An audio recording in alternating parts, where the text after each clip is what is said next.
Tinju Naga Penggetar Langit. Bagian 2. Para panatua klan Xiao meninggalkan ruangan pertemuan dengan wajah masam. Mereka tak menyangka Patriarki Xiaoyan akan mengikuti surat wasiat dari leluhur pendiri klan Xiao. Ayah, apa yang terjadi? Apakah aku akan menikah? Bukannya aku akan mendaftar menjadi murid Akademi Kekaisaran tahun depan dan menaikkan pamor klan Xiao lagi? Xiao Yu langsung bertanya begitu para panatua keluar dari ruangan itu. Kau sudah mendengarnya. Tak ada yang perlu dibicarakan, sahut Xiao Ya. Salah satu di antara kalian akan menikahi utusan klan Fang itu. Kalau dia menikah denganmu, kan ia bisa juga ikut mendaftar menjadi murid Akademi Kekaisaran. Jadi tak ada yang perlu dikhawatirkan. Kembalilah berlatih. Xiao Yu menghentakkan kakinya. Penjelasan ayahnya tak memuaskan hatinya.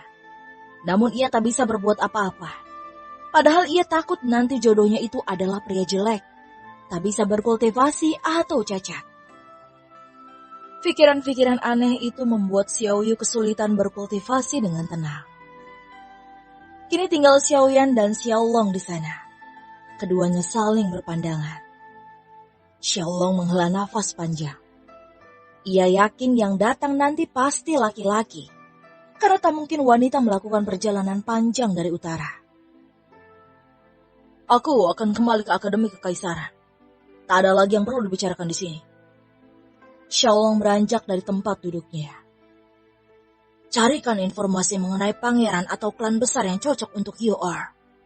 Firasatku mengatakan klan Fang hanya akan mengirimi anggota sampah mereka saja, kata Xiao Yan. Xiao Long terkejut mendengarnya. Tetapi mereka akan langsung menikah. Apakah kita akan langsung menceraikan mereka? Xiao Long bingung dengan jalan pikiran ayahnya. Xiao Yan hanya tertawa getir. Kamu seperti tak mengerti jalan pikiran Yor saja. Dia pasti akan meminta cerai dengan sendirinya saat ia sudah menjadi murid dalam. Kecuali utusan itu bisa mengejarnya. Lagi pula buat apa kita memelihara kucing cacat? Aku menerima kontrak pernikahan ini karena telah menemukan informasi kalau patriarki klan Feng adalah Rana Sain. Takutnya dia marah kalau kita langsung menolak kontrak pernikahan ini. Padahal mereka sudah capek-capek mengeluarkan biaya mahal untuk datang ke kota Husan. Rana Sain. Xiao Long terkejut mendengarnya.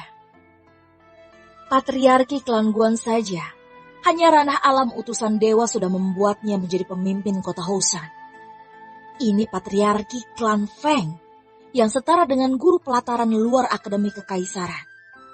Kekuatannya bisa menghancurkan kota Husan dengan sekali sentakan saja. Aku mengerti, Ayah. Kabarnya pangeran ke-8 juga akan masuk Akademi Kekaisaran tahun depan. Dia seusia dengan UR dan sama-sama jenius bela diri. Aku yakin nanti mereka akan akrab saat berada di Akademi Kekaisaran. Pangeran ke-8. Gumam Xiao Yan sambil mengelus-ngelus jenggot putihnya. Kalau ia dan Yor menikah, klan Xiao pasti akan naik pamor. Aku akan menantikan hari itu. Feng Yuan menatap dalam-dalam rumah peninggalan orang tuanya itu. Dengan helaan nafas dalam-dalam, ia melangkahkan kaki menuju ke kediaman patriarki klan Feng. Yuan, ini cincin dimensi. Di dalamnya ada 1 juta keping emas dan tiket kapal terbang asosiasi Sangren.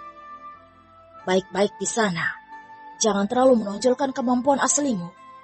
Nanti murid-murid klan Xiao membencimu. Jadilah manusia normal saja. Kecuali memang dalam situasi mendesak. Patriarki memberikan nasihat untuknya. Feng Yuan menundukkan kepalanya dan menangkupkan tinjunya untuk menunjukkan rasa hormat. Aku Feng Yuan akan selalu mengingat nasihat dari patriarki. Hahaha, bagus. Patriarki klan Feng menepuk pundaknya. Aku mendengar cerita dari anggota asosiasi Sangren. Kalau garis-garis wilayah selatan itu sangat cantik-cantik. Kalau saja aku berumur 17 tahun. Pasti aku yang mengambil kontrak pernikahan ini. Ia berpura-pura ingin ke selatan. Kalau begitu, kenapa patriarki tidak menggunakan jurus perubahan wajah saja dan kembali ke usia remaja? Selo si Huan, yang membuat patriarki klan Feng batuk-batuk karena tak menyangka Feng Yuan sebenarnya enggan meninggalkan klan Fang. Sudah, cepat pergi sana. Sela tetua yang membeli rumah Feng Yuan. Nanti kapal terbang asosiasi Shengren berangkat.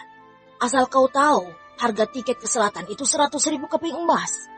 Ditambah uang jajanmu, hampir menguras keuangan klan Feng. Jadi jangan kecewakan niat baik kami. Tetua itu langsung mengusir Feng Yuan. Ia malas melihat drama air mata buaya patriarki yang pura-pura peduli padanya. Jangan kembali lagi ke sini ya. Buatlah anak yang banyak di sana. Ejek Feng Xiao. Ia begitu senang saat Feng Yuan meninggalkan klan Feng. Feng Yuan menyeka air matanya dan melangkahkan kaki menuju ibu kota Kekaisaran Shu. Saat baru melangkah puluhan kaki dari gerbang klan Feng, suara tepuk tangan dan perayaan dilakukan oleh klan Feng atas kepergiannya, membuat Feng Yuan tersenyum masam dan mengumpati mereka. Dunia yang Feng Yuan tempati ini sangat luas. Kalau dibandingkan dengan bumi, mungkin besarnya 10 kali lipat, dengan 10 benua dan ratusan kekaisaran. Benua Xingyun, tempat yang dituju oleh Feng Yuan sendiri, memiliki 10 kekaisaran. Dan kota Houshan, tempat klan Xiao, adalah bagian dari kekaisaran Wei. Luas kekaisaran Wei kalau dibandingkan dengan negara di bumi, mungkin 10 kali luas negara Indonesia. Sehingga untuk mengontrol populasi 1 miliar penduduk, kekaisaran memberikan kuasa pada ratusan klan untuk mengatur wilayah masing-masing mereka. Keunikan lain dari sistem pemerintahan kekaisaran Wei adalah membolehkan sesama klan menyelesaikan permasalahan dengan cara adu kekuatan, atau dengan kata lain yang kuat memakan yang lemah. Itu dilakukan agar pegiat seni bela diri di kekaisaran Wei menjadi kuat, dan saat tiba waktunya mengabdi pada kekaisaran, mereka tak terkejut dengan kekuatan musuh di sepanjang perbatasan kekaisaran yang berperang melawan negara-negara tetangga. 2 hari kemudian, Feng Yuan memasuki ibu kota kekaisaran Shu dan menuju gedung asosiasi Shengren. Feng Yuan tercengang melihat kemegahan ibu kota, karena ia baru kali ini menginjakan kaki di sana. Pasukan penjaga gerbang ibu kota saja dijaga oleh ranah Tianzun, Saint, dan Immortal. Tak salah lagi, kalau kekaisaran Shu memiliki julukan beruang kutub yang ditakuti negara tetangga. Bagaimana dengan kekaisaran Wei ya? Namanya saja baru kali ini kudengar. Apalagi klan Xiao. Mudah-mudahan mereka atas seperti klan Feng, bermuka dua. Cih, mereka malah pesta-pesta setelah aku pergi. Mudah-mudahan surga memberikan aku keberuntungan lagi, mendapatkan istri cantik seperti Tuan Putri Mahkota Shuyu. Dan aku akan datang ke sini untuk pamer pada mereka. Haha.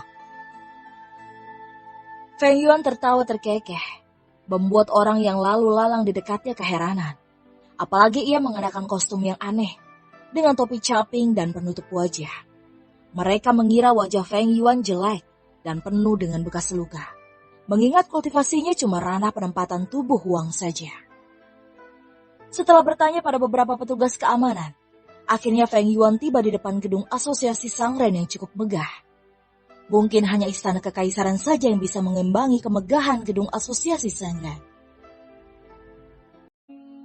10 anggota klan Shu tampak panik dan memeriksa satu persatu anak-anak yang berusia sekitar 15 tahunan. Entah apa yang terjadi. Anggota klan keluarga kekaisaran itu bahkan bertanya juga pada Feng Yuan, apakah ia melihat anak remaja mengenakan penutup wajah sepertinya atau tidak. Tentu saja Feng Yuan langsung menjawab tidak. Walaupun ia melihat anak itu, Feng Yuan tetap tidak akan menjawabnya, karena tak mau repot-repot diperiksa sebagai saksi oleh petugas keamanan ibu kota nantinya. Akhirnya aku tiba juga di asosiasi Shengren, gumam Feng Yuan. Ia senang melihat pavilion megah, dengan kapal terbang dan penggerak siluman angsa putih parkir di halamannya. Siluman angsa putih adalah siluman yang dapat terbang antara benua tanpa berhenti. Asalkan ia tetap diberikan makan dan rumput embun utara, yang merupakan tanaman sumber daya yang bisa juga diolah sebagai bahan baku penyulingan pil. Makanya, ongkos menaiki kapal terbang Asosiasi Sengren sangat mahal. Tak sembarangan orang bisa memasuki Asosiasi Sengren. Hanya keluarga klan besar dan keluarga kekaisaran saja yang boleh. Karena Asosiasi Sengren hanya menjual produk berkualitas tinggi, dan beberapa produk mereka sangat langka, tidak akan ditemukan di asosiasi pedagang lainnya. Feng Yuan melihat seorang remaja dengan penutup wajah sedang bernegosiasi dengan penjaga gerbang pavilion Asosiasi Sengren. Namun remaja itu harus kecewa, karena tak memiliki plakat klan besar yang menjadi syarat masuk ke dalam. Dengan menundukkan wajahnya, remaja yang sepertinya adalah seorang wanita itu berjalan menjauh dari pavilion Asosiasi Sengren. Entah apa yang membuatnya ingin memasuki Asosiasi Sengren.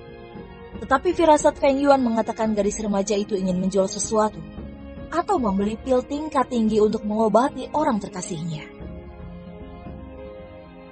Feng Yuan menunda memasuki Asosiasi Sengren dan mengikuti gadis remaja itu hingga memasuki gang sempit. Namun tiba-tiba gadis remaja itu menyerang Feng Yuan dengan pisau melengkung. Ada energi spiritual kuat yang terkandung dalam pisau melengkung itu.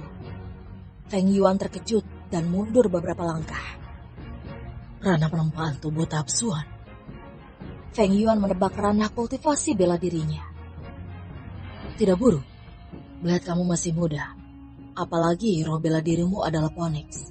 Sangat disayangkan kamu adalah orang yang dicari oleh anggota klan Shu. Feng Yuan asal tebak saja, karena gerak-gerik gadis remaja itu mencurigakan. Kamu bagaimana bisa tahu aku pencuri pil Duanzhao? Gadis remaja itu terlihat panik. Pil Duanzhao? Feng Yuan juga terkejut mendengarnya. Pil itu adalah pil paling dicari-cari oleh pegiat seni bela diri, karena dapat meningkatkan kultivasi ranah penempaan tubuh satu tingkat. Namun pil Duanzhao sangat sulit ditemukan. Kalaupun ada, untuk mendapatkannya harus melalui pelelangan di Asosiasi Sengren. Tentu itu bisa mengorbankan jutaan emas. Klan Feng saja hanya memiliki pendapatan kotor 1 juta keping emas setahun. Kenapa pil Duanzhao sangat mahal dan langka?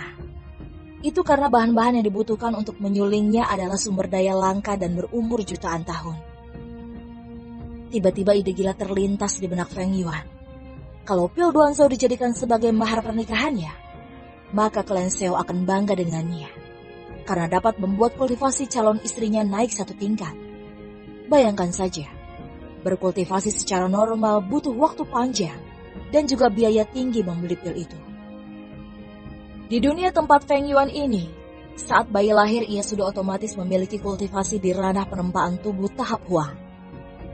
Usia 10 tahun tiap-tiap klan mulai menempa kultivasi anak-anak itu, dan usia 15-17 tahun mulai naik ke ranah penempaan tubuh tahap Suan. Tetapi kasus berbeda bagi anak-anak jenis bela diri. Saat ia memulai kultivasi, akan langsung melonjak ke tahap Suan. Dan usia 15-17 tahun meningkat ke ranah penempaan tubuh tahap Di. Hal yang sama juga terjadi pada super jenius langka, di mana masa remaja, ia akan mengalami peningkatan hingga ke ranah penempaan tubuh tahap Tian. Gadis remaja itu langsung menyerang Feng Yuan dan berencana membunuhnya agar kedoknya tak diketahui oleh klan Shu. Bila sempat ketahuan, jangankan dirinya, seluruh keluarganya juga akan dieksekusi mati. Gerakan gadis remaja itu sangat cepat, tetapi Feng Yuan tak berpindah dari posisinya berdiri, membuat gadis remaja itu terheran. Padahal lawannya hanya ranah penempaan tubuh tahap Huang. Kenapa ia tak takut dengan yang kultivasinya jauh lebih tinggi? Feng Yuan menangkap pisau melengkung itu dengan 2 jari tangannya, dan pisau melengkung itu langsung hancur berkeping-keping. Kemudian tangan kiri Feng Yuan mencengkram leher gadis remaja itu. Bagaimana kau jual saja padaku pil Duanzhao itu, dan kita lupakan masalah ini? Bukankah ini tawaran yang menguntungkan? Apa yang terjadi? Gadis remaja itu kebingungan. Senjata roh kelas kuning dihancurkan dengan mudah. Padahal bahan pembuatan senjata itu ditempa dari besi kualitas tinggi dan dileburkan bersama inti siluman setara ranah alam langit. Kalau dalam situasi normal, hanya seniman bela diri ranah alam roh lah yang mampu menghancurkan senjata roh kelas kuning itu. Apa kau sengaja menyamarkan tingkat kultivasimu? Gadis remaja itu malah penasaran dengan tingkat kultivasi Feng Yuan. Hei, apa urusanmu dengan kultivasiku? Cepat keluarkan pil Duanzhou itu. Seru Feng Yuan. Takut ada orang lain yang mendengar pembicaraan mereka. Baik. Lepaskan aku dulu. Cengkraman tangan Feng Yuan membuatnya kesulitan bernafas. Dia kemudian mengeluarkan botol kaca kecil yang di dalamnya terdapat pil sebesar kelereng berwarna merah. Ini, cepat bayar.